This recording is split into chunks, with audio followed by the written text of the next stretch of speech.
So why start in Beijing, then go to Shanghai? Why 6 months, 6 months? How did you think about creating like this curriculum for yourself? How did you decide on those two programs to make up this year for you? So when I was looking at all the different options to get to China, there were a number of companies that offered to basically handle a lot of the logistics for you. So they would enroll you in classes, get you an apartment, find you a tutor, um, you know, that type of thing. And the one that I ended up going with had a number of cities to choose from, a number of programs to choose from, and one of them was this dual, you could do sometime in this city and sometime in this other city.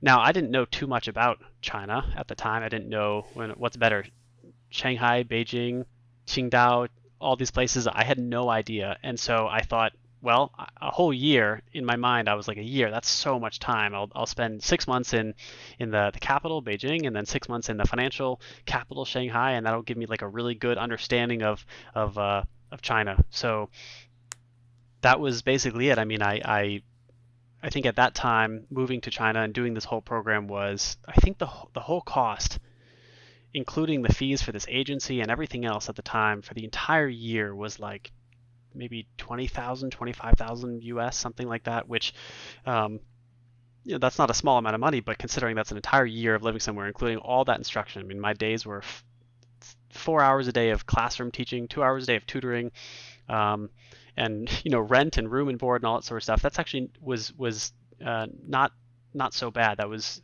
cheaper than what my living standards was, in the U.S. So to me, it was like, well, if that's the case, I might as well experience as much of the country as I can. So it ended up being, and super happy I made that choice. I think both of those cities, very different cultures. I had incredibly different experiences in those two places, and yeah, I think that's a fantastic way to do it. I would recommend other people do the same if they're thinking about it. Yeah. So the classes per day are like it's like roughly 8 hours of classes a day.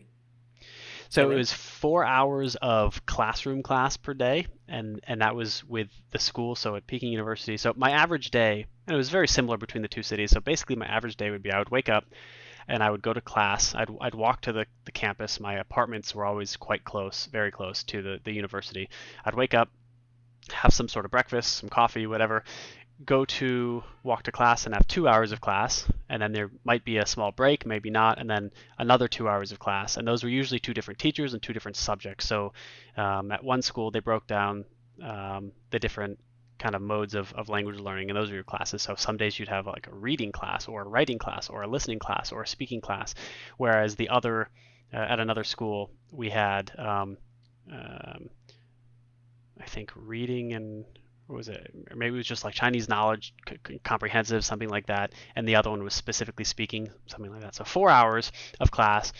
And then through the program I came with, they would also give you 2 hours of one on one tutoring. And so that could be scheduled anytime you want with the tutor. So I usually would finish my class around noon, come home, get some lunch, go to the gym, maybe hang out with my friends, whatever, for a little bit. And then at some point in the afternoon, have a couple hours with one on one with a tutor.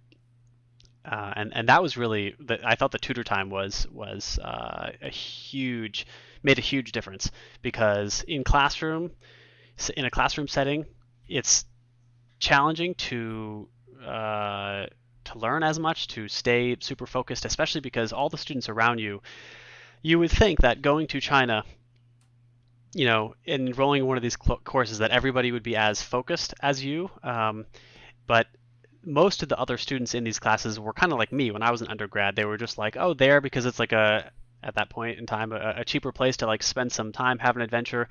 And I would say 90% of people who were in all those classes didn't really learn much. They didn't really leave the country after that entire 6 months or a year, however long they were there, with much more language skill. Whereas for me, it was like, I'm paying for this. I left my job to do this. I'm really interested in it.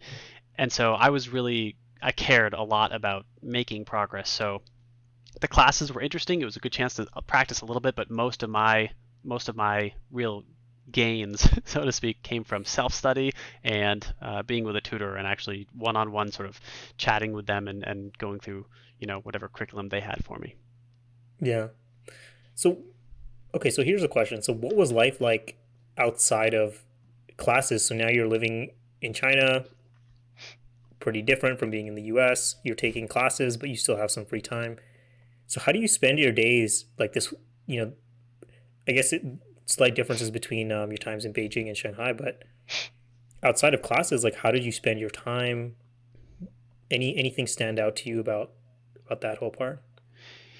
A couple things that I want to touch on. So, one, I spent an enormous amount of time doing self study. Basically, me in a cafe at night, maybe after dinner, with my Chinese textbooks, preview and reviewing classes and that type of thing. An enormous amount of time, and I think there were some good things to that, and also some not so great things to that. One of the good things to that was, sure, I was quite prepared going into the classes, and I think I made the most out of my time there. I have no regrets on the time I spent studying in general. Um, but there were two things that were, one was unexpected, neutral slash not really negative, but unexpected, and the other one was something that I would not do again.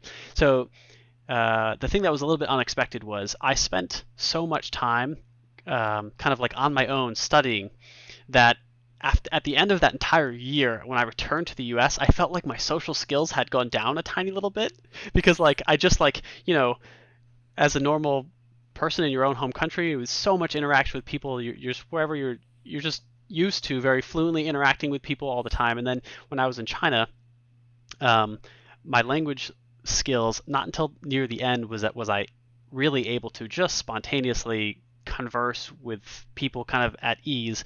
And so I was, spending so much time alone that I feel like I really came back and it was like a little bit, I had a little bit of maybe social anxiety sometimes, like going to parties and things, and I was like, oh geez, like I gotta talk to people or whatever. And largely that has gone away, but I still feel like wherever I was in college, maybe as like a 20-year-old, like hanging out and partying all the time, maybe I'm still not quite there. I maybe haven't quite made it back to that thing. So that was one thing. Spending so much time doing a certain activity can have an impact on your psychology or something.